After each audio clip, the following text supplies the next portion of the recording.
I see. Hi, folks. What's the good news, Rustom engineer? The good news is that we are all safe and looking forward to changes. Great. And who else can give us? Saurabh, what's the good news? Welcome. Can't hear you, Saurabh. Unmute. Please unmute yourself.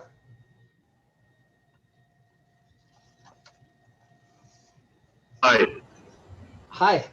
Looking forward to hearing from you now. Great. So who else would like to share some good turn your cameras on so at the beginning we can say hi to everybody. Anahita, yeah, just turn them on. Zenhar, okay, he's in a car. Very nice. Hi. Who else? How are you? Kashmir, wonderful. But that's New Zealand, I take it. Or Kashmir's parents. So nice to see you. Who else? Hello. I'm Farrokh Rustomji. Farrokh here. I'm logging in from my cousin's. Okay. I'm logging in from my cousin's laptops. Her name is Kashmira Bala. Okay. Very nice. Okay. The good news, the good news is today was Sanjan Day. Today is Sanjan Day, and there was a jashan at the Agyari, but there was no other celebration as in the past. Great. So Sanjan, yes. Who else? Anahita, let's say hi to you. Vehzan, let's say hi to you. Ulvaksh, how about saying hi to you? What's the good news? Everything good, your mom did. Nilofer. Hello. Hi. Why aren't you putting it on my Because I can't hear them and I can't speak. Oh. Taira. Hi, so nice to see you. Who else? Hi to. Nilofer Patel, Ashoy Dantra. Turn your cameras on so at least we can say hi to each other at the beginning. Tabby, lovely to see you. Can't hear you, can't hear you. Hello, I'm Matab. How are you? Matab, lovely. Anahita. Persis. Delrina. That's a lovely name. Cyrus. All right. So I think we are about ready to start. Cyrus, go ahead. Where are you based? I'm currently in Bangalore. I'm sorry? I'm currently in Bangalore. Oh, wonderful. Excellent. So are we ready to start, Yasni? Yes. Ida? Yes, sir. Okay. All yours. All right. So let me share my screen. And then we can start.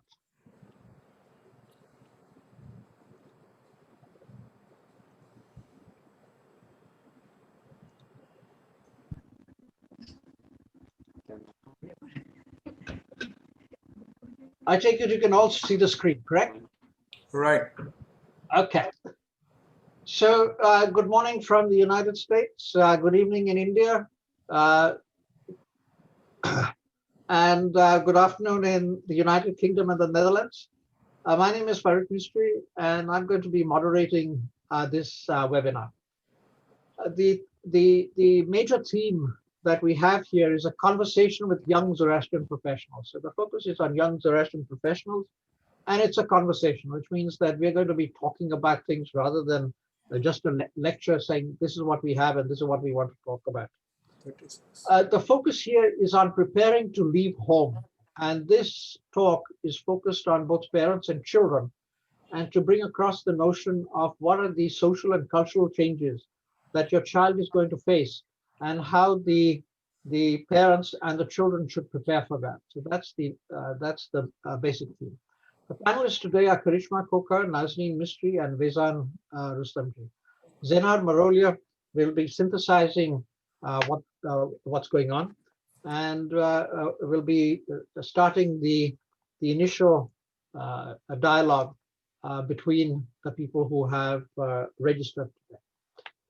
This is being done under the auspices of the World Zarathustra Chamber of Commerce, and the mantra for the World Zoroastrian Chamber of Commerce is building the spirit of entrepreneurship. So what is entrepreneurship? Entrepreneurship is the pursuit of opportunity beyond resources controlled. Now, most of you may be thinking entrepreneurship is just economic entrepreneurship, but there are two other types of entrepreneurship. One is social entrepreneurship, where you build social capital, and the other is academic entrepreneurship, where you build intellectual capital. So the World Zoroastrian Chamber of Commerce needs to be viewed in the context of developing economic capital, social capital, and intellectual capital. So with that, what are we planning? I told you what we're going to do today. On the 20th of December at 7:30 p.m., same time India, and Pakistan, 7 p.m. We're going to talk about scholarships and funding for graduate education, and the requirements, the timeline, and the availability. Farrokh Mistree is organizing, putting together that webinar, and we don't quite know exactly how it's going to be done, but it'll follow a similar path to what we are doing right now. On January the 17th, we're going to be talking about getting the most out of the college experience, plus building your network and how you sell yourself. It is extremely important to know how to sell yourself. And Farzeen Navari, Zenhar Marolia, and Nazneen Mistry will be the panelists. So we want to be structured and organized. So the plan for the conversation today on November 15th is opening, what this webinar is about. That's what I've done. The panelists are going to introduce themselves for 2 minutes each. That's a total of 6 minutes. Then each of them will come along and do a commentary on their academic journey to issues of interest. The issue of interest this time around is getting ready to leave home and how the parents and the children need to prepare for that. Each person has a slightly different theme, and each of them will talk for up to 5 minutes. Then Zenhar will come along, and he will synthesize what you have heard and ask for questions for clarification. This is important, questions for clarification. That means you want one person to expand on what they've said, or you didn't quite understand that. So you would need to, in the chat, or you'll put in the name of the panelist and your question, and it'll be moderated. After that, Zenhar will introduce a session, which is for 45 minutes. We budgeted about 45 minutes for that, where we are thinking in terms of everybody can ask anything that they want, and the panelists and the participants can answer.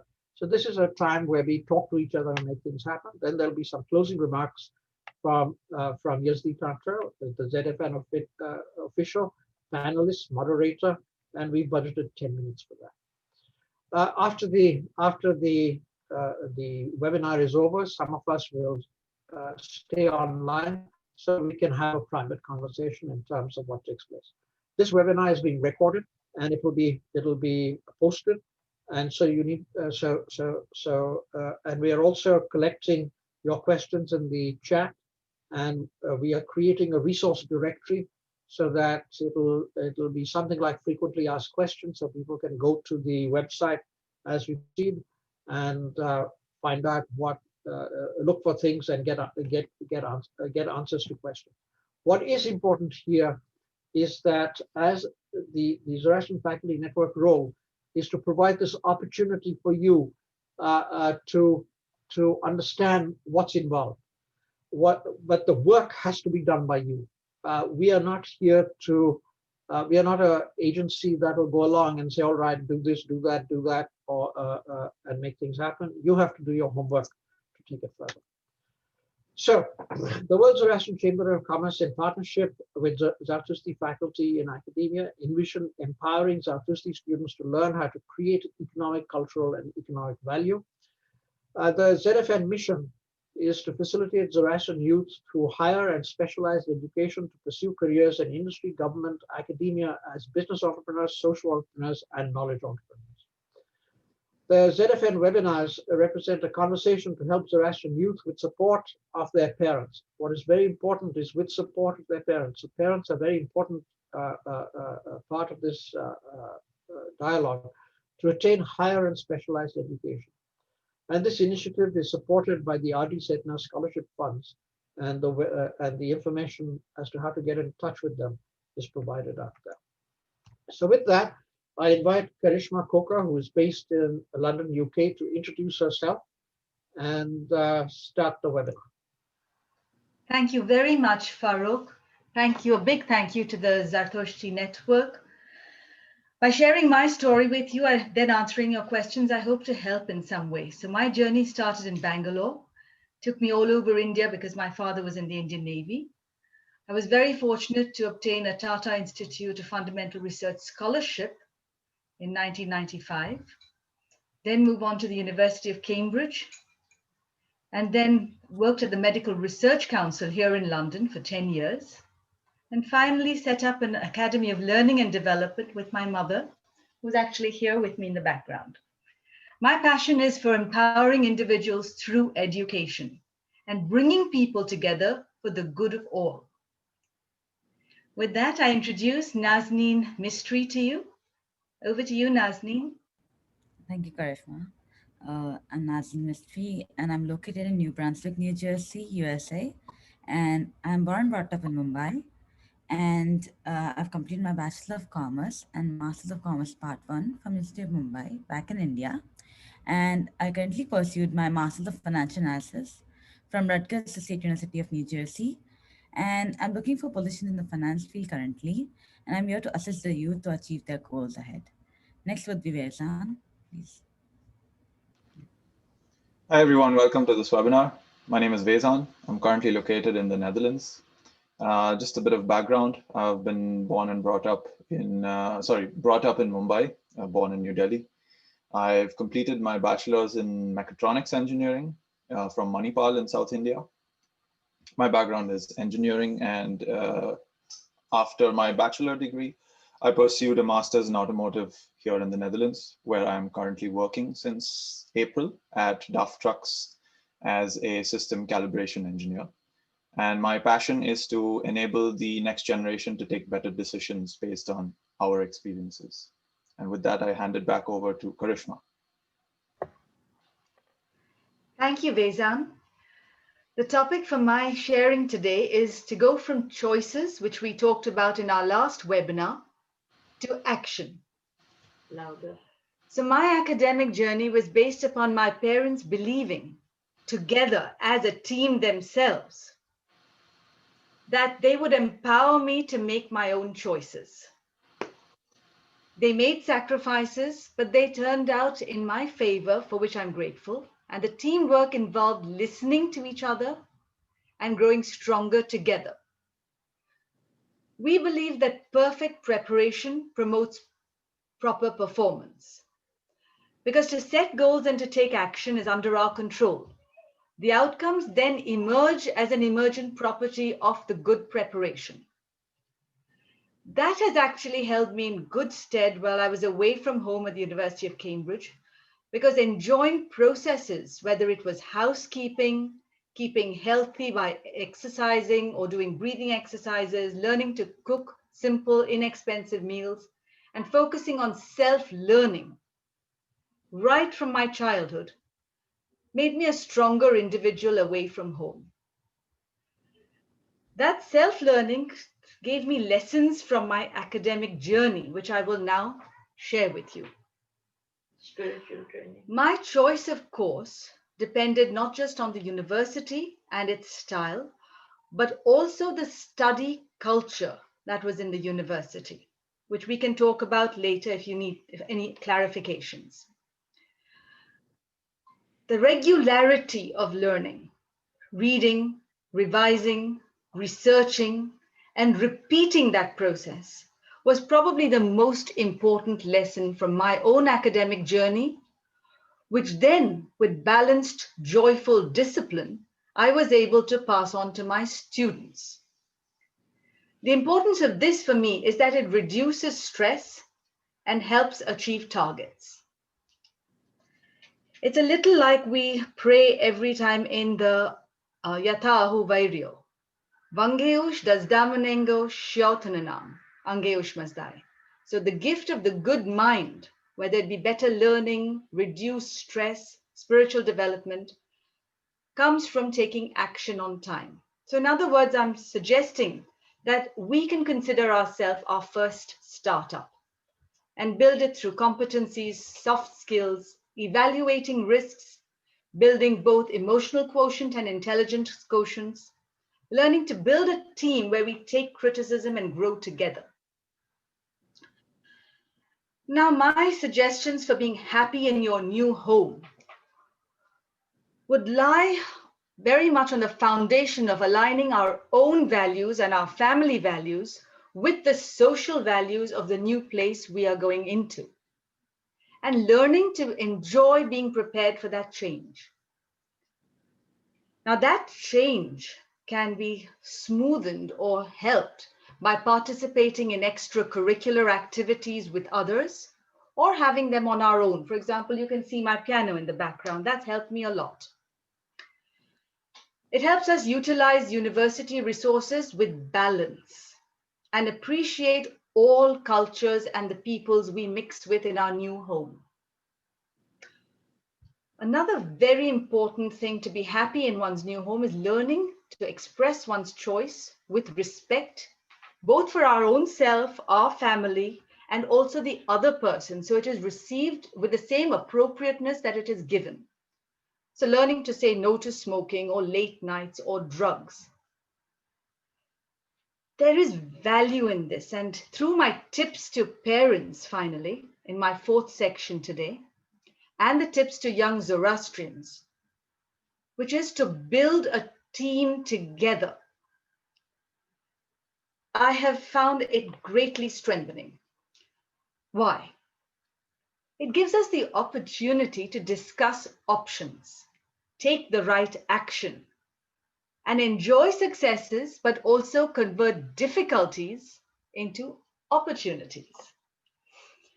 This, as a tip, would probably focus upon timely dialogue, which builds trust. So my parents encouraged me to go, to be independent, to be the strongest person I can and stand on my own feet, but with the trust that I would come back to them at the right time and also learn to self-regulate. My final tip is that it is very beautiful to belong to a Zartoshti organization wherever we are. The Zoroastrian Trust Funds for Europe has been like an oyster in an ocean. And it's not just me that has been helped, but a lot of people, like sand drifting into the ocean, have found an oyster to grow within the community. Lastly, strength from the wisdom in our doctrine helps us evolve solutions. That is probably my strongest tip to parents and young Zartoshtis, because it helps create order and happiness, Ushta, allowing us to make a home wherever we are and spreading happiness. So Ushta to all of you, and with that, may I please hand over to Nazneen, who will share her journey with you. Thank you, Karishma. So I'm going to talk about my academic journey. I belong to a family where career and education holds very, very high value. And my parents have always been a major pillar to my success. They have always encouraged me to pursue my dreams. And since the time I was a kid, I loved maths. And that's the reason why I wanted to pursue finance. And my motivation to do my graduate degree was to build a good career base and then excel in it further. My parents, my professors, and my peers were always a great influence to me, as they've always guided me to pursue whatever I wanted to do ahead. And in lessons from academic journey, based on my experience in the US, I would say that young students are going to have a lot of exposure to online technology, because back in India, we used to use now books over there, but over here you're going to use ebooks. You're going to make use of online technology to give your exams, to do your studies. You're going to have a lot of project work through which you're going to have a lot of stress as well, and a lot of heavy course load in your subjects, because in India you had like a midterm and a final exam, but over here you have weekly quizzes, assignments every week, projects every week. So it's going to be very stressful for students, and that's the reason why I've always recommended students to pursue a 2-year program, so that the load and the stress would be a little less on them. And on being happy in your new home, I would always recommend students to join organizations of the university through social media, so that they could be able to participate in extracurricular activities as well as make new friends. And experience of living by yourself and adjusting to with new roommates is an important thing, because you'll be doing all your things by yourself, like doing all the household chores by yourself. You'll be making your own meals, doing your own laundry, cleaning your own house, managing your own finances. And I would always recommend students to be like to learn a few easy recipes from home before they could leave, to cook your own meals, because with the stress that you'll have with your studies, you won't have the time to be able to make a proper meal for yourself. So learn a few small things which are going to be easier for you when you come here to the or wherever you go abroad. And tips for parents and young Zoroastrians, and in context of being happy at your new home, I would say that students, you'll have to adjust to new eating habits. You have to and I would always recommend you all to socialize with people of other cultures, so that you'll be able to build up your network over here. And of course, adjusting to the new lifestyle, it's going to be difficult in the start, but by slowly you'll be able to adjust to your new sleeping habits, your new eating habits. And the most important thing is emotional acceptance of parents when the child leaves the house. It was very easier for me to for emotionally stable, because my parents had always emotionally accepted it and encouraged me to go ahead and pursue my dreams and leave the house and go ahead for my higher education. So I would always recommend parents to be emotionally accepting that their child is going to leave the house and going to be far away from them. So that's easier for the child as well. Next would be Vehzan, and he's going to discuss about leaving home and the social and cultural changes. Thank you, Nazneen. Let me just run you through quickly my academic journey so far. My key focus has always been application-based engineering, and this is something I've practiced even till date. My parents have always supported me in whichever academic direction I've chosen. They've always been there by my side to discuss the pros and cons of every step and every decision, and helped me see the correct path. But ultimately, it has been my own decision, and I thank them for that. I chose automotive engineering as it has been my passion since a very young age. And yeah, I've been lucky enough to be able to finally have a career in that. If I can discuss a bit about the motivation to get my graduate degree, I was still hungry after completing my bachelor's degree. I was not satiated with the kind of knowledge and exposure I got, which is what drove me to pursue a master's degree within the domain of automotive technology. And if I could discuss some of my influencers in my life, they've been my parents, but of course, my uncle, who's one of the first few people from my family to do a master's degree in science and engineering. Next, Ratan Tata, for the highly ethical business values that he holds.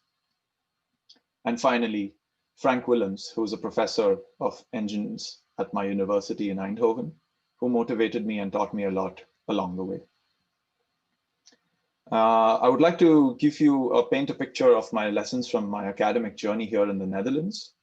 So when I came from India, a slight cultural shock was the way I interacted with my professors. So for example, they don't appreciate you addressing them with the word sir. They always insist that you address them by their first name, which was quite a cultural change from what we have been used to in universities in India.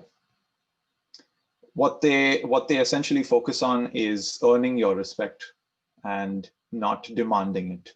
So that's quite a stark change. With respect to a closed door versus open door policy, They're always prepared to hear you out, and you are free to speak your mind as long as you can put forth valid points for your argument, and they're always willing to hear you out. And that is something I found very positive as compared to what I experienced, unfortunately, in some cases in India. Next, if I can focus on some of the morals and ethics that Zoroastrianism teaches us, it's very important to maintain these in the work that we do, in the assignments that we submit, in the exams that we take, not only because we are ambassadors of our religion and our country, but also because we need to uphold those standards for ourselves. And that's very important when you go abroad. If I may give some of the people in this webinar a hint who are still deciding on what to take up as a prospect for their higher education, sometimes it can be challenging that you don't know what you want to do, but it helps to think of it from a different perspective of also knowing what you do not want, which is as important and can be helpful in eliminating some choices. And lastly, this is something specific to the Netherlands that I experienced, that my master's degree extended beyond the stipulated time of 2 years. And it can be possible that you need to prepare financially for, say, a third year of the course. And there is no compulsion on the university to force you to finish it in 2 years. So that's something you need to keep in mind if you wish to come to the Netherlands for your higher education. Yeah, on being happy at your new home, as soon as I came to the Netherlands, I looked high and low for Zoroastrian organizations and families within the vicinity.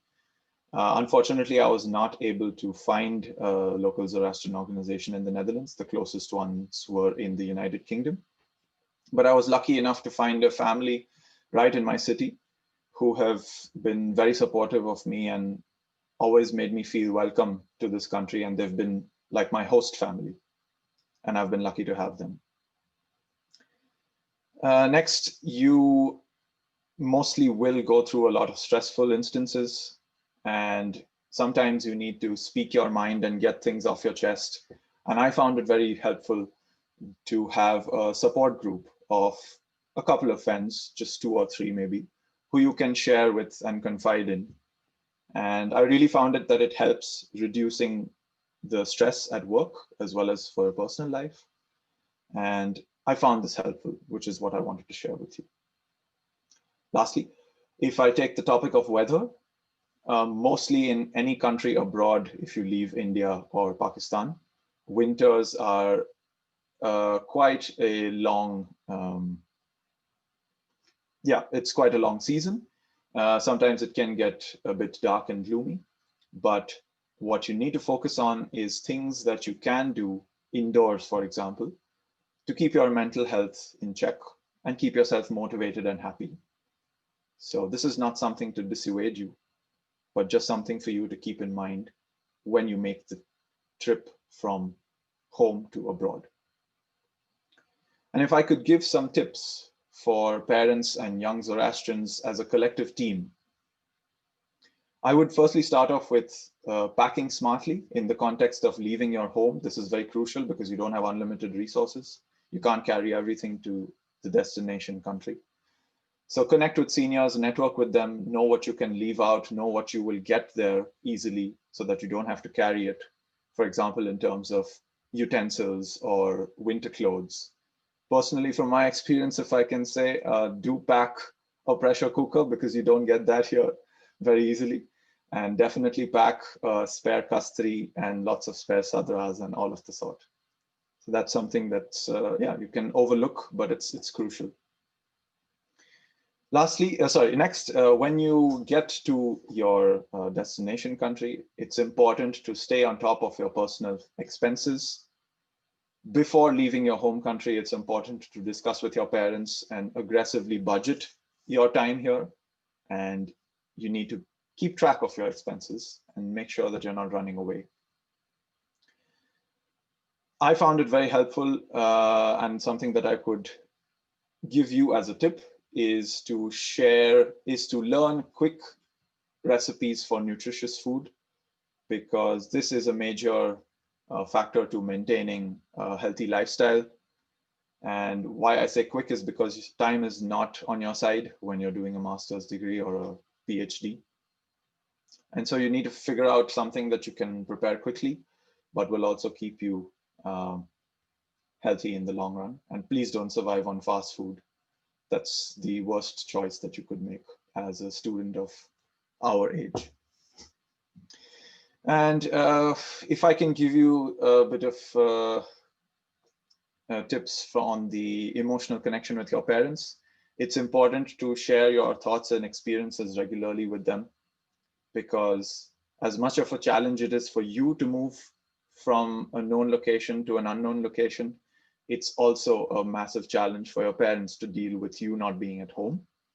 And just keep that in mind when you connect with your parents, and try and make it a point to connect with them regularly on a weekly basis at least. This is something that I think I've fairly well executed, and they've not felt my absence as much as they would have otherwise.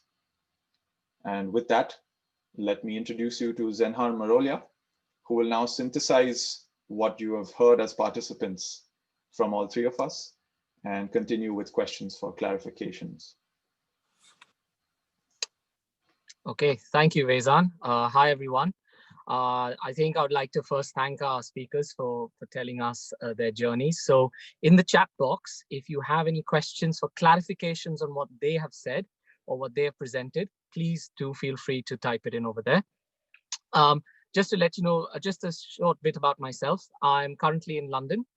I went to school in Bombay, born and raised Bombay boy. Went to school, high school, Jai Hind College as well, did my science +2 from there. Did a degree in engineering, master's degree in engineering at the University of Nottingham in civil engineering. Then while I was working, I, again, like Vehzan, decided that just having one degree was not satisfactory. So what I did is I did a master's degree from Cambridge in interdisciplinary design for the built environment. So it was a mixed degree between business management, architecture, as well as engineering. And finally, just completed an MBA from the London School of Economics. My passion is property development. So anything to do with property, whether it's build to rent or build to sell. I'm a director of my own firm. And my eventual plan is to return to India as an entrepreneur, because I genuinely do believe that that is where the future lies. But that is my personal belief. So that is my plan for the future. Now, Karishma spoke about choices to action. Nazneen spoke about adapting to a new lifestyle. And Vehzan touched upon leaving home, the social and the cultural aspect of what to expect when you do leave home. So to quickly just summarize and synthesize what Karishma said, was that you have to work as a team with your parents. That's the main thing. Don't think of yourself only as an individual making this decision. Your parents will be as much a part of this decision as you are. So create a home wherever you are. So when you do leave your home, make your home wherever you move to, in whichever country you move to decide to study over there, because it's important to be happy and to be satisfied wherever you are. And then perfect preparation equals proper performance. So remember that the more you prepare and the more you understand what you are going to move into and what you are going to experience as a change is very, very important to ensuring that your academic performance does not drop or does not go down in any way, but in fact should go higher and onwards and upwards. Also, applying for scholarships, you should apply for them early rather than later. So don't leave that right towards the end. And also remember that these are choices that you have to make, and these choices are something that you have to be happy with on the long term. Now, Nazneen spoke about online technology in the US and most of the Western countries where I'm guessing people will be looking, where you would be looking to study, would have a lot more online technology than what we had back in India. I'm sure it's changing, but that's what I felt. Everything was chalk and talk and books, and there was hardly any sort of online IT element when I was studying back in India. Like I said, I'm sure it's changing, but the change will be multiplied when you actually move abroad. So be mindful of that and start practicing. If you can learn on any softwares or use any skills to enhance your IT, I would suggest that would be useful as well. Socialize with other cultures. Like Nazneen mentioned, don't only stick to people from your cultural background. It's a safety blanket and an easy thing to retreat to. But remember that you have left your home country to meet different people, to learn from other people, to spend time with different people and different cultures. So not losing your own culture, but learning about other cultures is something that would be very, very important. And also understanding that there's more project work involved, especially when we were in India. I remember it was more about the exams at the end of the term or at the end of the year. But I've studied in the US as well, and I can tell you that it's quite constant. The project work. So be prepared for that. Be prepared to always be challenged in classes with quizzes, with submissions. So it's not like there's a lull and suddenly a big exam at the end. So be prepared for that. Vehzan spoke about application-based engineering and application-based education, which is something that he was really keen to learn about. So he got that opportunity. So it wasn't just theory, it was application-based. Economic decisions, you have to learn to live frugally. Obviously, the way the conversion rates from the Indian rupee or the Pakistani rupee or the countries where we come from, our homelands, is very, very different to most of the Western countries that you'll go to. You'll be multiplying massively. So learn how to make a budget, learn how to put down prices of anything that you spend money on, because then at the end of the month, you'll realize that, oh, this is how much I've actually spent. So it'll be really good to have economic discipline. To help you succeed in these countries. And also, like Vehzan said, be prepared that sometimes the academic journey could extend. So a 2-year degree becoming 3 years, or right now in the COVID pandemic that we're in, or submission for dissertations could be longer as well. So always have that contingency management, and that can help you if you're frugal with your money upfront. Obviously, parents, again, very important. Not only are you leaving your house, but your parents are also preparing for you to leave the house as well. So you have to understand that this is something that is could be hard for them. I know my mom and dad found it very, very hard when I left at the age of 18. So like Vehzan said, it's good to prepare yourself and your parents for that sort of separation that will happen. But ensure that you talk to your parents. So parents, ensure that now with technology, I mean, WhatsApp calls, webinars, it's so easy to be in touch compared to some people who I know have left decades back. So we have to be really grateful and thankful for these technological advances that we have in today's day and age. And packing the right things from your home country. So that is important. Think of things that you will not possibly get abroad. So Vehzan touched upon, I found it really helpful. So kastis, topis, sadras, those sort of Parsi elements, if that's important to you, do pack those and have a contingency of those as well. Another thing is pressure cookers. I know I live in the UK with a big Indian community, so you get most things, but not all, and especially the Parsi things. For me, it's Darni Pori, personally. So mom and dad usually get that, or I pack that. So it's whatever is important for you, or you think is important for yourself, to pack that and think about that before you leave. Yeah. So for next slide, sorry.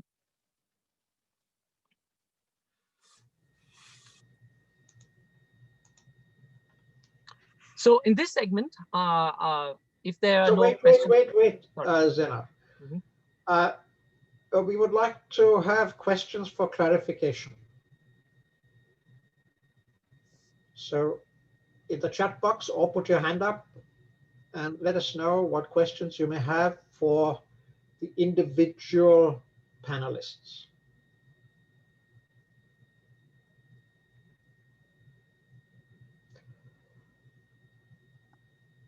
Hearing none, 1, 2, 3, and then we can go to slide 12. Okay, there are no questions for clarification. Zenhar, the floor is yours. Okay, thank you, Farrokh. Thank you for that. So in this segment, if you could put in your questions in the chat box, general questions for yourself, we'd be grateful, and we can use that in the discussion session at the end of this. But our aim is to foster dialogue between the participants and the panelists. So please put a reaction button or speak or put your hand up, and the moderator, Farrokh, will kindly call upon you. But before we do that, I'd just like to take your attention to Yasna 30.2, which asks you to listen, reflect, and decide in context of furthering Ushta in Ahura Mazda's kingdom. So this is from the Gathas, and Ushta could mean happiness or bliss. So happiness and bliss in your state of mind and where you are is very, very important. So listen, take inputs from your parents, take inputs from your teachers and your elders, take inputs from people who've gone to the country where where you're looking to go, to the university where you're looking to go to. Try to get all the information that you can and listen to that and absorb it. Then reflect upon it. So with all those options that are available to you, think about it. Don't make any hasty decisions. Put down the pros and cons and decide for yourself what is important. Because that decision is an articulate choice that is right for you to grow as a Zoroastrian and live a Zoroastrian life wherever you may be in the world. But that decision has to be owned by you. So you have to understand that you have to first listen, then reflect, and finally decide upon what is important for you and the decision that you want to make, because you will be living through that decision that you have made for yourself. So finally completing that, I'd like to just hand over to Farrokh, who will moderate the questions. And I hope you have a lot of questions that you'd like to ask us. So feel free to use the chat box. And Farrokh, over to you. Thank you. So comments, questions, anything, dialogue?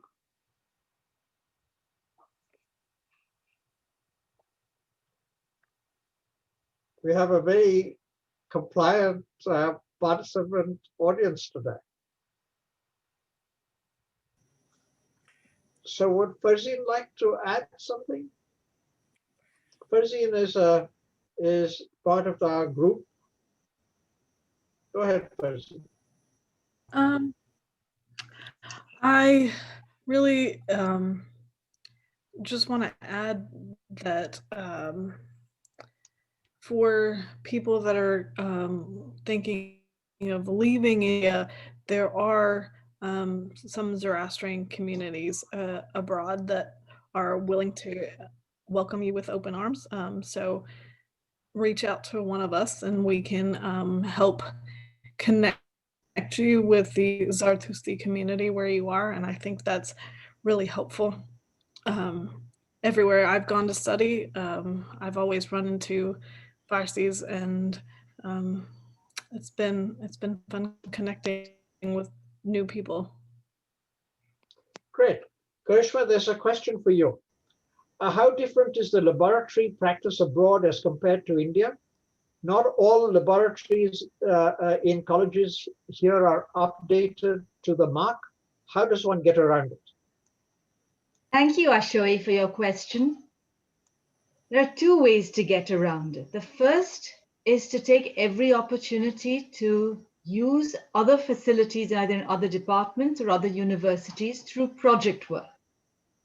The second is that there have been so many institutes mushrooming around India, good institutes of international level. So by working through projects, so you apply for an internship, or you submit your own novel idea. Look at the problems in society, come up with your novel idea to solve it. It doesn't have to be a perfect idea. It's your contribution to society. Identify a professor or a laboratory that you can align your values and your goals with. Create a network with them and other people they recommend. And through that, not only will you be able to contribute your idea to the academic world, but you will be given an opportunity, ideally, by somebody who has got the funding for a new student, even if it's for a couple of months over a holiday period, or somebody who may offer you a short-term job. So it could be an internship, it could be a short project, it could be a job. But the advantage of doing this is that you start networking with the people in your field in a way that allows you to contribute and allows you to utilize their wonderful technological services. And as long as you're safe, you have a good record, the report that you generate from the first project will then get you into the next academic institution somewhere else, where you'll be able to experience different technologies. So I suppose that's my answer, but also think of yourself as an entrepreneur. So when you see something lacking either in your academic institution or wherever you're working, think how you may be able to resolve that, because you're yourself a social, academic, and economic entrepreneur right from the time you start your education. To start making solutions to the problems. Maybe write back to your university and find grants so that you can get grants for your university for a specific piece of equipment. When you have a specific problem, find a specific solution, write up an application. That's another good idea. Every application you write up, do it in a way that is targeted, simple, and has a goal. When you get your first funding, however little or however much, and your first piece of new equipment in your lab, you've contributed to your alma mater. So think about it that way. Other people benefit. Thank you. Bursin, what would be the monthly expenses in Canada for lodging and boarding? I'm going to answer that. Every university is different. And so what you do is you go to the university's website and you take, and they publish what the cost is going to be for international students, what the cost is going to be for domestic students. And so you need to put in the effort, go to the website of the university. And also you will find that in India, the British Embassy, the American Embassy have websites where this sort of information in a general sense is made available. So that's how you go about doing it, Burzi. Thank you for your question. There's a question from, just one second, Tahira Marshall. Tahira Marshall is saying, oops, is there a Zoroastrian community in Nottingham? That's the first question. And Karishma or Zenhar, would you like to answer that? Yes or no? I don't know the answer to that. So I think Zenhar has actually studied in Nottingham. He would be the best person to answer that. Please, Zenhar, would you do that? Yes. So I don't think there's any Parsi, at least I tried to search. I was there for 4 years. I don't think there's any Parsi in Nottingham, but there's the Northwest Zoroastrian Association. Look them up online. And if you want, you can use my email address. I can get you in contact with someone over there. They're in Birmingham, which is not too far away. And I think the only Parsi in Nottingham is Freddie Mercury's sister, weirdly enough. She lives over there. So, yeah. But there's no other sort of Parsi family that lives in Nottingham itself. But you should get in touch with the Northwest Zoroastrian Association and ZFE. We have a blooming youth organization that's growing every day. So please do join that. And it's a Facebook group as well, Young Zoroastrians in the UK. So put your questions on there as well. There's a question again from Tahira about, is there a one-year master's program? The answer is yes.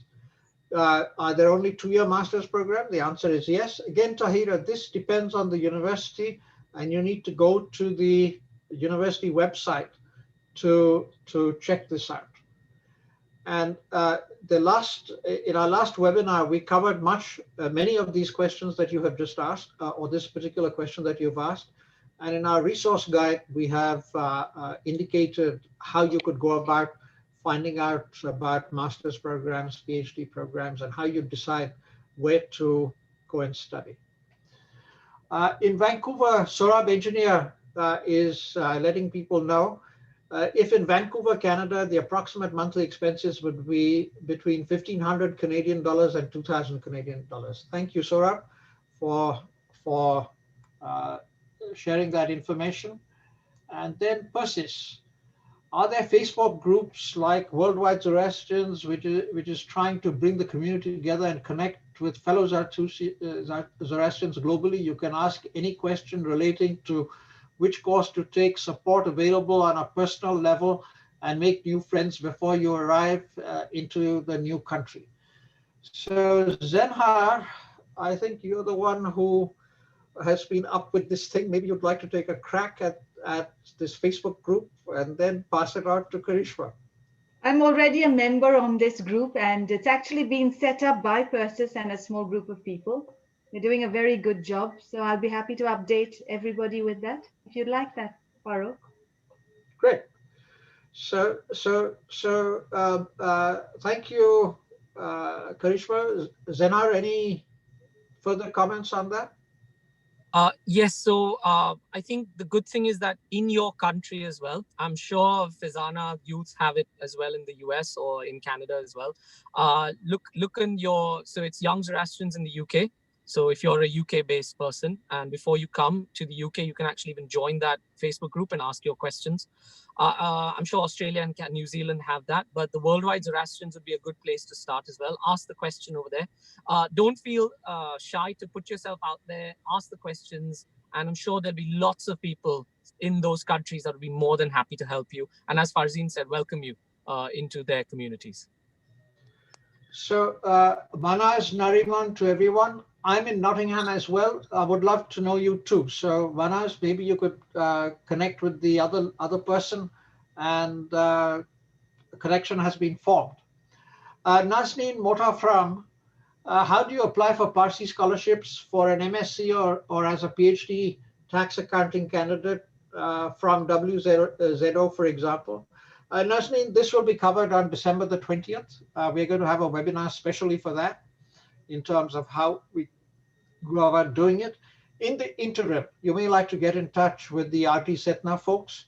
Farrokh Rustomji is the point of contact, and he will put you in touch with and respond to your questions directly. So wait till the 20th of December or contact Farrokh Rustomji through the RD Setna Trust. And I think we've given you the web address and also the email for the RD Setna Trust in one of the earlier slides. Any other questions? Where can I find Zoroastrian scholarships available for masters? Well, I just answered that question. We will be talking about it in depth on the 20th of December, and we look forward to you joining us at that time. Any other questions? Yeah, hi, Tyra here. Just wanted to add to the previous question. So I've already found a course and the duration is a 1-year course for my master's. So I was just wondering that the 1-year course as opposed to the 2-year one, does it tend to get more rushed or hectic, or is it, well balanced? So Nazneen, would you like to answer that question, please? Yes, in my experience, I did a 1-year course, and of course, like instead of having 3 subjects semester, I had 5 subjects semester. So of course, it was a lot of things that I had to study on. It was hectic for sure. Even 2-year programs are hectic, but 1-year programs are more hectic than 2-year programs. And it depends upon the course as well that you're going to pursue ahead. I would like to add to that, Tahira. Sorry, yeah. Yeah, so here's the story. At the bachelor's level, typically you're shown how to solve problems. You get the very fundamentals within a particular field. At the master's level, there are 2 things. One is a 1-year course, which is predominantly based on coursework. And so what happens is it's just an extension. It's 1-year extension of your bachelor's. If you do a 2-year course, typically there's a thesis involved.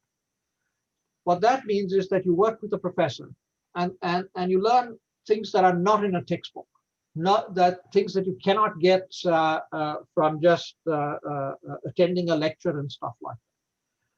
So my recommendation to you is, given the option, go with the 2-year program, because what will happen is you will gain non-technical career sustaining skills. For example, how to present, how to identify problems worthy of investigation, how to write, how to communicate, how to learn how to work with people, how to learn with professors, all these sorts of things. So given the choice, you will be much better off in your career if you went for a 2-year course than a 1-year course. And typically the 1-year course has been set up, at least in the American universities, so that the person comes and pays a lot of tuition. The university benefits from these high tuition that international students pay. And typically you have to take 10 courses in 2 semesters. That's 5 courses a semester. We expect 4 hours of work outside class for each credit hour that you are registered. That's a huge amount of work. And so if you think that you are able to work or make some money or do anything like that in addition to taking courses, it's impossible. So if you need financial assistance, one way of getting financial assistance is working on campus. That means your course load has to be much lower. And this 1 year thing will kill you. Okay, thank you so much. May I add to that, Farrokh, briefly? Yes. It'll also give this person a time to teach, and through that, earn and network with the various laboratories that they would like their next job with, laboratories or institutes that they would like their next job with. That's the other advantage. Great. And Nazneen has already told you that if you do a 2-year program, you get some programs are set up to give you internships, experience, things along those lines. So I suggest to you very strongly, go for a 2-year thing and not worry about a 1-year thing. Unless, of course, for some reason you're not able to get a 2-year thing, which is a different story. Persis has put up the Northwest Zoroastrian Community email address for individuals who are interested to contact with Zoroastrians in north of UK. Great. She's put, not the email address, she's put the web address. Anybody else?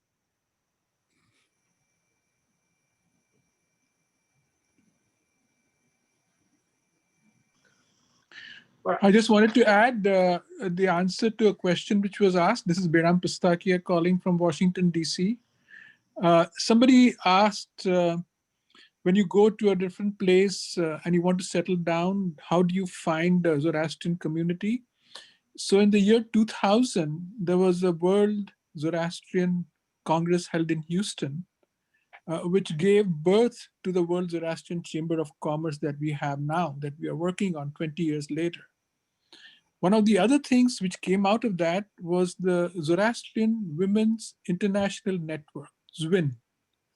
And one of the projects that ZWIN undertakes is to match people who are coming from the home countries anywhere in the world to meet up with Zoroastrian families living in those areas. So you might look into that. That program is run by Zareen Karani Araoz. And she also runs the Z Chamber Yahoo groups, which is one of the arms of WZCC. So that's another place where you can find the connections and feel at home in a Zoroastrian environment. That is one of their missions. Thanks. Anything else?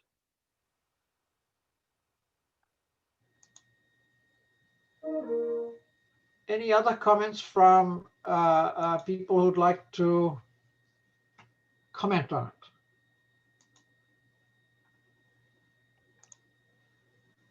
All right, so then we come to the closing remarks. And let me, Karishma.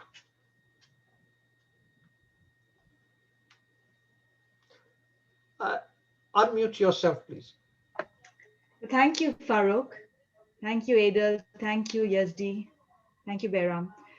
As one leaves from one's home, one lesson to take with us is that while we are aiming to stand on our own 2 feet, my suggestion is think about how you would support your parents through that journey, form a team with them, ensure that you reassure them so that they feel secure as they stand to make you feel secure in your further journey.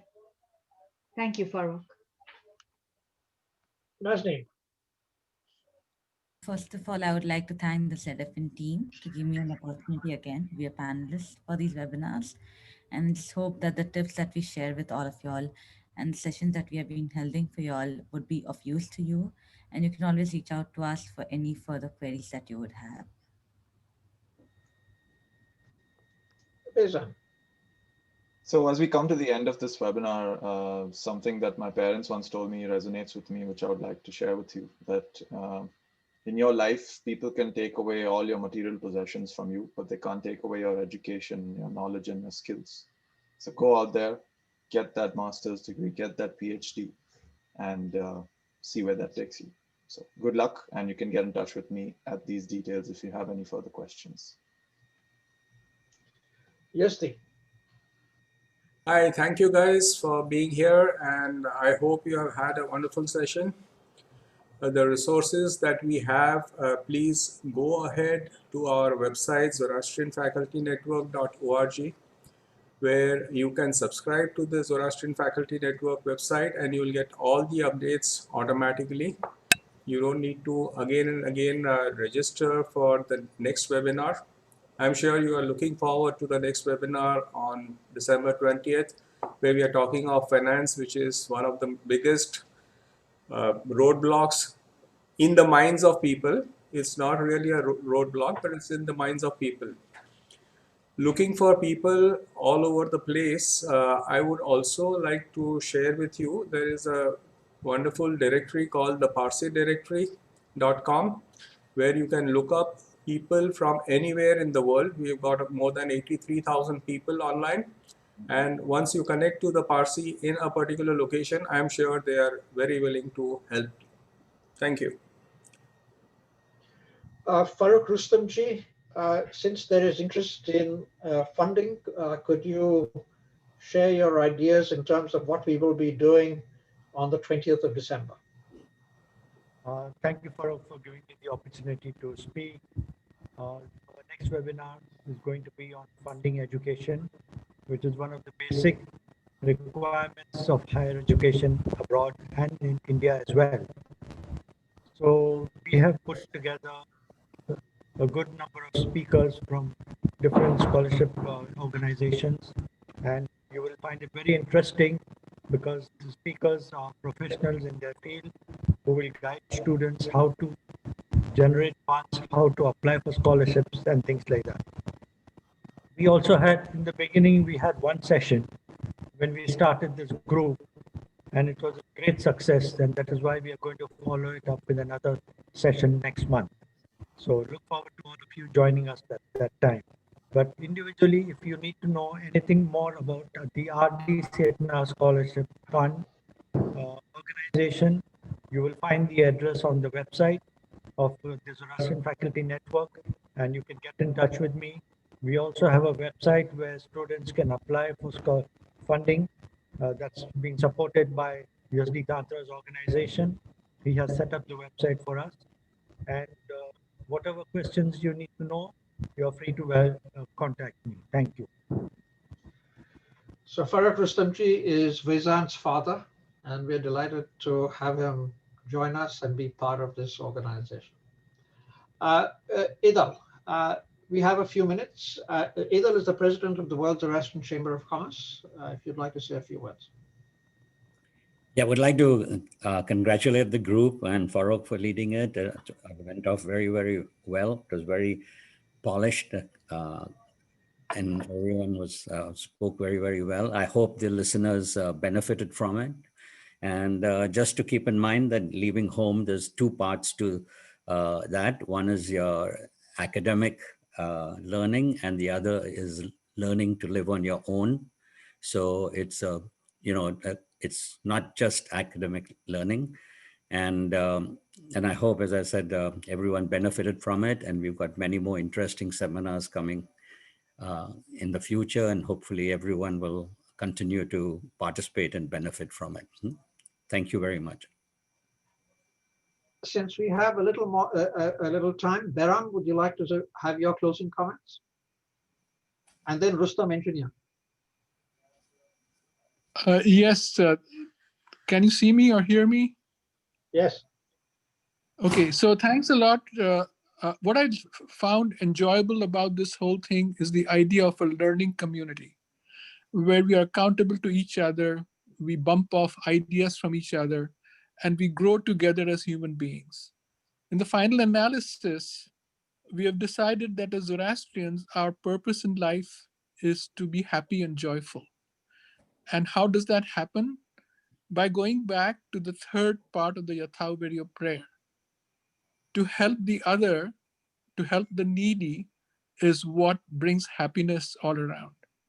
And so if each one of us takes that to heart and does that in our own little way wherever we live, right now we are talking about education to empower oneself, Go out there and make a lot of money, be prosperous. There's nothing wrong in being prosperous. And then give it away. And these are the tools that Farrokh Mistree has brought to us, to our attention. And it's a gift for the next generation. And I'm very happy to be part of this journey. If you need any help, feel free to reach out to me. My email address is behram@fizana.org. Very easy, BEHRAM@fizana.org. So look forward to hearing from you. Thanks a lot. Rustom, engineer. And then I'm going to invite parents who have participated in this to share what they are taking away from this conversation. Go ahead, Rustom.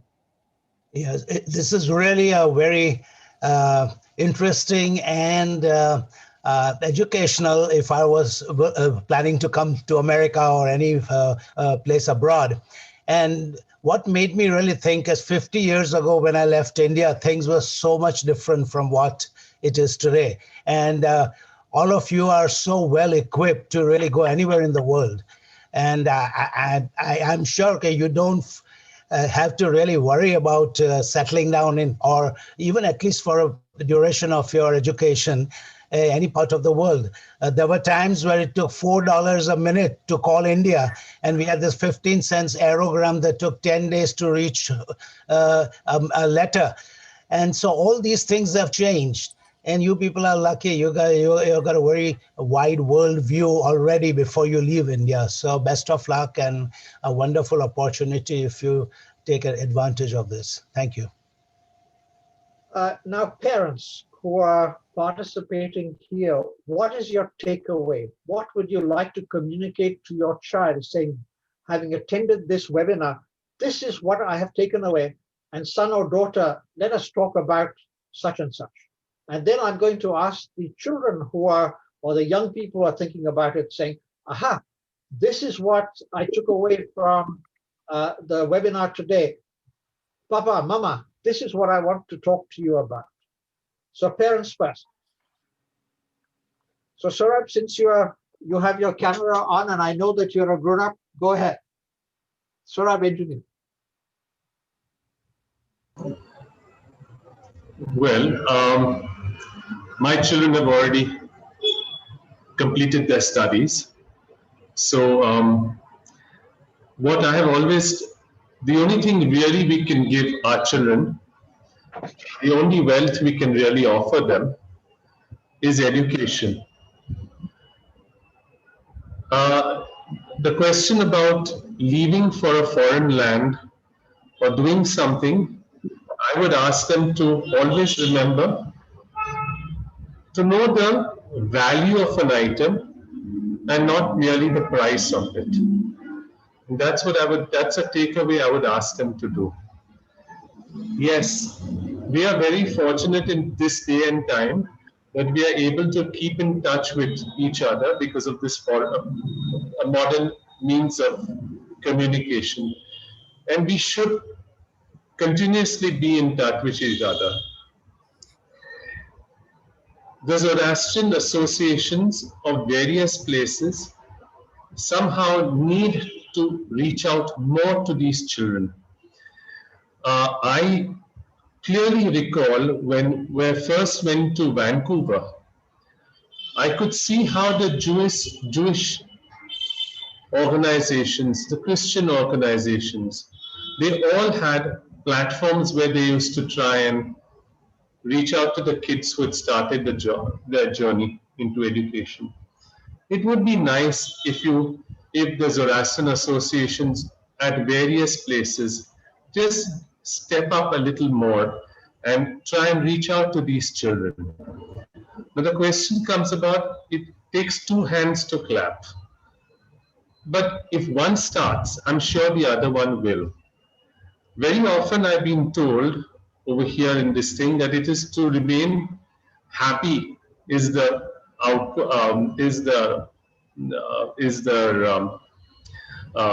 objective of a good Parsi. I think more than being happy is this 6 words of good thoughts, good words, and good deeds.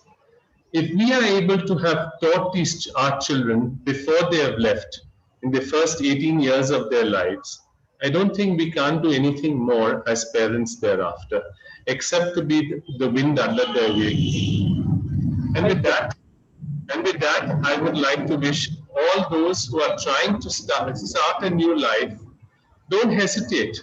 The first step is difficult, but believe me, it is useful and happy. Adaptation, like Vehzan has said, and keeping in touch is extremely important. And that's the way forward.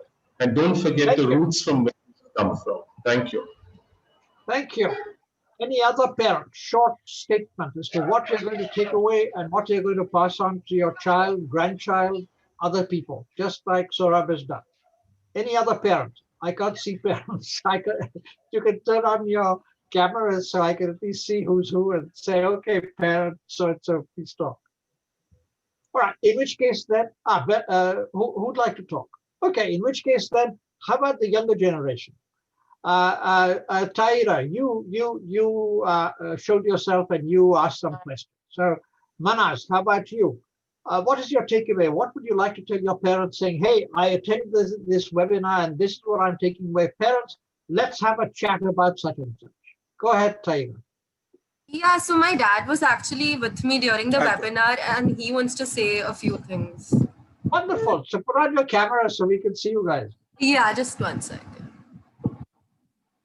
Yeah. Hi, I'm Naushir here. The take from me is that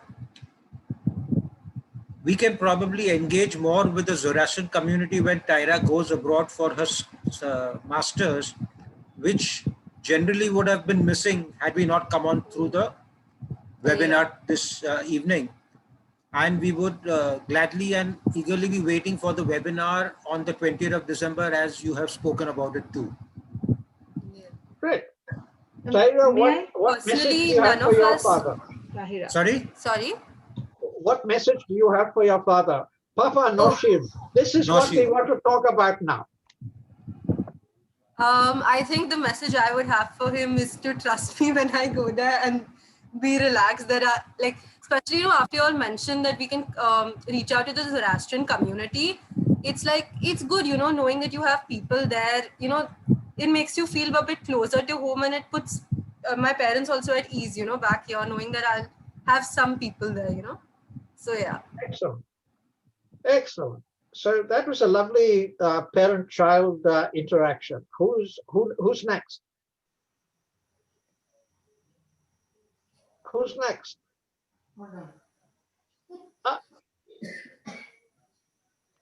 Yeah, Ashoi, go ahead. Hi, I'm Ashoi. I am from Bombay and I plan to do my master's in marine biology. And I'm looking at universities in Australia and New Zealand.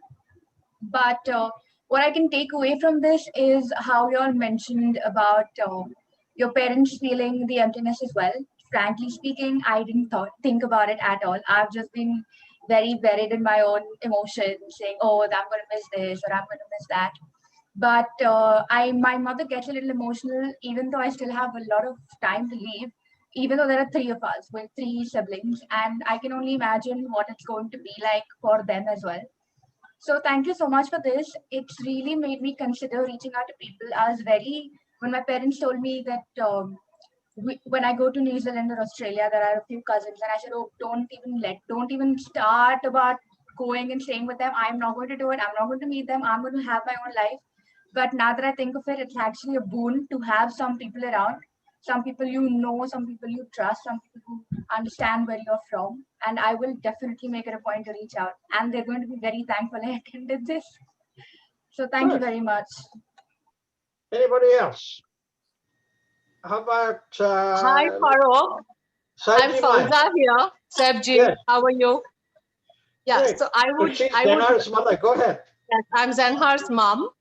And I just was hearing this webinar and I thought that when Zenhar went to the UK from India, we were also very worried and apprehensive, and what is he going to do? How is he going to manage at 18? But believe me, it's a wonderful experience, a wonderful opportunity that they get. They learn how to fly. They learn how to think for themselves, learn to be independent. And I think if we've grounded them well, if they have a very good grounding at home and in school in the initial years, there is absolutely no problem. They don't stray. So trust, have a full trust in them and believe in them, and they will deliver and they will really do very well. So to all the parents, from being a parent myself, I can understand the apprehensions, but don't worry. I've been a mom who's been there, had all the tears and everything, as Farrokh knows. So please don't worry. Everything will be okay and they will do very, very well. But people who are going to the UK, my family is there. My son is now married and they will help you out. You can always rely on them. So don't worry at all. This is from a mother to other mothers. That's all I'd like to say. And to you, Farrokh, thank you very much for holding these sort of webinars. It really means a lot for us parents. We didn't have it then, but now these children are lucky. So thank you to all of you. Thank you. Manas. Bye-bye. Thank you. Manas, your comment. Yes, hi. I just moved to the UK about 2 months ago, and it was very new to me. I have not met any Zoroastrians up until now in the UK. And I actually even joined the group that you were talking about because I was on Facebook trying to look for groups, trying to look for Zoroastrians over here. And I joined the Young Zoroastrians in the UK group. And I would really like to meet more people here and connect with them. Great.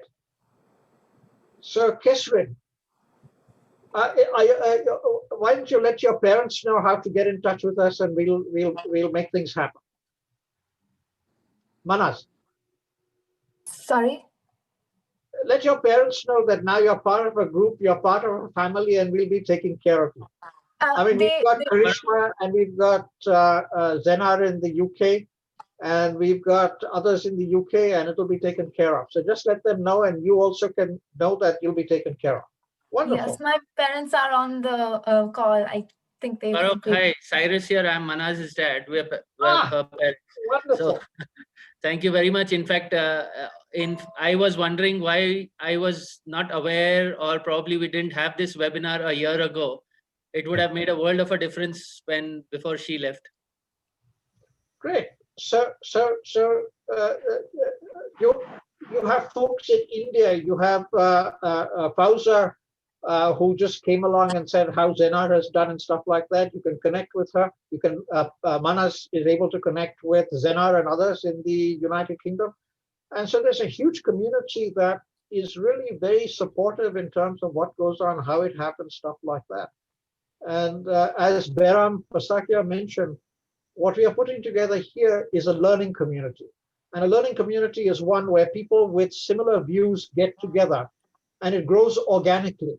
It is not something where you go along and say, this is what you should do stuff like that.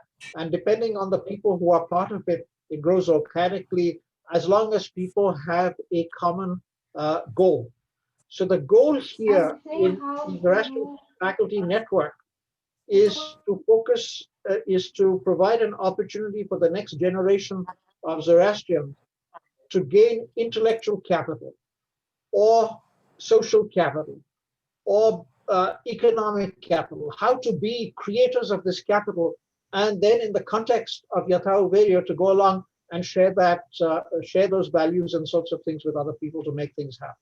But the key thing is so that people live happy and successful lives. So that is the notion. So Manas, participate in things, be part of things, and you will gain a huge amount. Just as Nazneen said today, become part of a social group. Just like Karishma said today, that go from choice to action. Just like Vehzan said today, that you need to have a goal and you need to get educated and make things happen. So the world is an incredible place. So thank you, Cyrus. And your wife, is that your wife? Yes, Yes. Right. Hello. Zenhar Mission. Okay, go ahead. what did you take Hi, away? I am Farrokh Mistree, Nazneen's father, and I would like to say something about it. Initially, when Nazneen was there, we were very worried about her, and as she has been there, it looks like things are falling in place for her, and she's being able to do good. I wish her all the best. And we were also quite worried, like other parents, as to how she's going to manage over there. And now she's doing it well. Thank you very much. Thank you, Farrokh, and thank you everyone from your side. And Wonderful. Is Nazneen's mother there so we can say hi to her? Sure, 1 second. Huh? She's just coming. Hi, sir. How are you? Sebji. Hello, Sebji. Thank you all very much for all the support that you all have provided to Nazneen and to providing to the community as well. Great. We can see the Zarathustra picture at the back. Very Yes, nice. thank you. Thank you very much. Yeah. Anybody else would like to participate in this conversation? Farrokh, I've put my number down there in case the people who are coming into the UK need to contact me. They've got my WhatsApp number. I'm here with my mum. My mum's here at the back, Jaru. So, Sabji Mai. So I suppose what mum would like to tell you is not to stop your daughters from going out. Nazneen is a wonderful case of how she survived in lockdown, all alone, struggled through it. For those of you who are coming to the UK, my mum and I are here. Reach out to us. Mum, is there anything you want to say to anybody? Just trust your daughters to do their best. Train them in such a way that they can stand on their own feet. Make them bold. Don't stop them from doing anything that is worthwhile. My daughter wanted to learn from a very young age. She was not even 3 years old. She wanted to learn the piano. I let her learn. She wanted to do the ballet by the age of 4 or 5. I let her go into ballet classes. She wanted to do some acrobatics. I let her do that. Whatever she wanted to do, I let her do. My husband was giving his full support for every little thing. I think that's an important message that is for all parents. And when mum and another dad agree, And it's a great another thing strength. was, if I said something, my husband would never go against it. And whatever my husband said, I yielded to that. In bringing up my daughter, we were one. No matter what our differences may have been, as it happens between husband and wife sometimes, we never let it affect my daughter.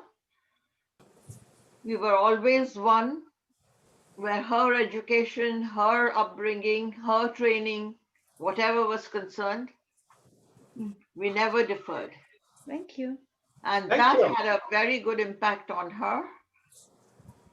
She was bold enough to go all by herself to Cambridge. Thank you. And did very Anybody well else? also. Thank you. Anybody else? Parents who are proud of their kids. Kids who are proud of their parents. So that we have another 4 minutes. So let me invite Kesrin Amra. How about Kesrin Amra and Urvach Patel?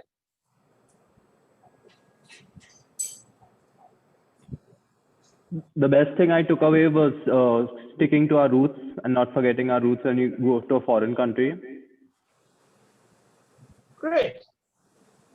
And Kesrin versus Zach. Hi, very good afternoon. I found the webinar very, very interesting. I'm a mother of 2 young daughters, and I was logging in out of curiosity.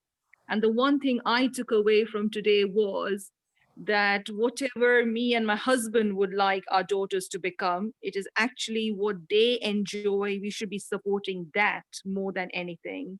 So I think that was my big takeaway from that. And I really, really wish all the people who want to come to the UK or wherever else in the world they want to go, good luck. I am in the UK. I have put my number down.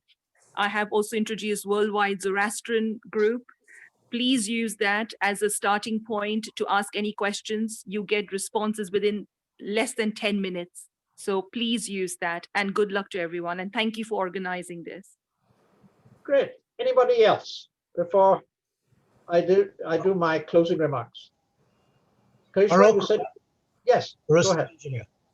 Farrokh, just before we close, just like to remind all these hopefuls who want to go abroad and study, when you settle down, let's say abroad, very likely, don't forget your parents.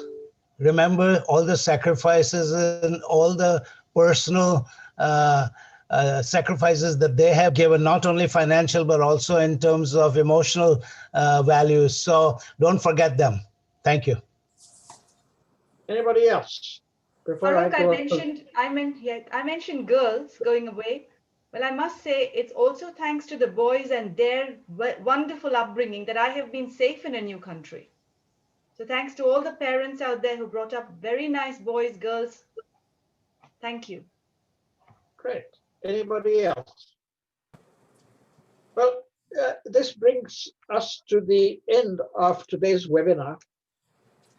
And I want to share with you some thoughts. Now, these are called Farroukhisms. Farroukhisms are strongly held beliefs that others disagree with. And the beauty of that in Zoroastrianism is that you have a choice. So you will have people who will disagree with me, and as a person, you will get many opinions. The beauty then is once you have a choice, it means that you have to know who you are so you can choose that which is right for you. So let me give you the first Farroukhism. I believe happy people are always successful. Successful people are not necessarily happy. What does that mean? If you came along and you said, I want to be happy by making so much money, by settling down in a different country, etc., it will not happen. That's success. Anything that you can measure it deals with success. But if you say, I want to be happy and I do that which makes me happy, success will naturally follow. So that's the first thing. The second thing I believe very strongly is that being a professor is the best job in the world. The only thing better than that is to be married to one. So I'm very happy in the sense that I'm a professor and I'm married to another professor who happens to be my baby. That, again, is a Farroukhism. Third thing that I want to tell you is that that I want to share with you is that when you in Zoroastrianism, Ahura Mazda is the Lord of wisdom. What does that mean? And we are enjoined every day to gain wisdom. So education is one way of gaining wisdom. You can gain wisdom through work. You can gain wisdom through thinking. You can gain wisdom through going to a university and doing that. In this day and age, I want to tell all of you, this is a Farroukhism, very strong. If you are capable, if you have the mental ability, get a PhD.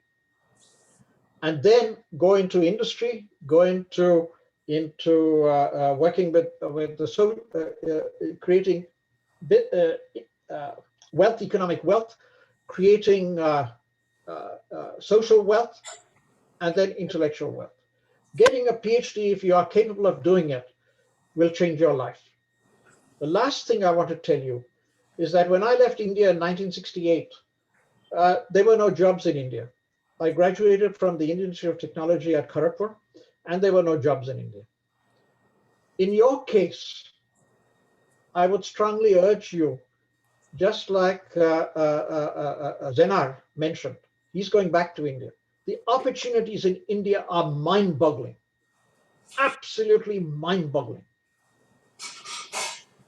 And I think you should keep your mind open in terms of returning to India or Pakistan or whatever the home country is to make things happen. But I can speak for India from experience in terms of what is going on the economic front. So with that, thank you all very much. This will be on YouTube, And we will be in touch with you and look forward to you joining us on the 20th of December for the webinar on finance. We will be sticking around for those of you, we will stop recording and we'll be sticking around for those of you who would like to have a chat. We are all available. Our email addresses are there. Please feel free to get in touch with any of us.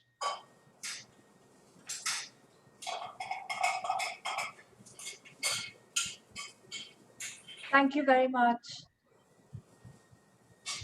Thank you. Everyone.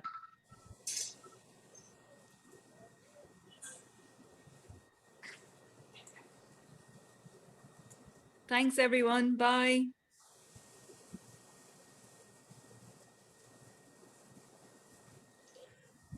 Good. So we are ready to have a separate conversation. So Yasdi, can you stop recording so we can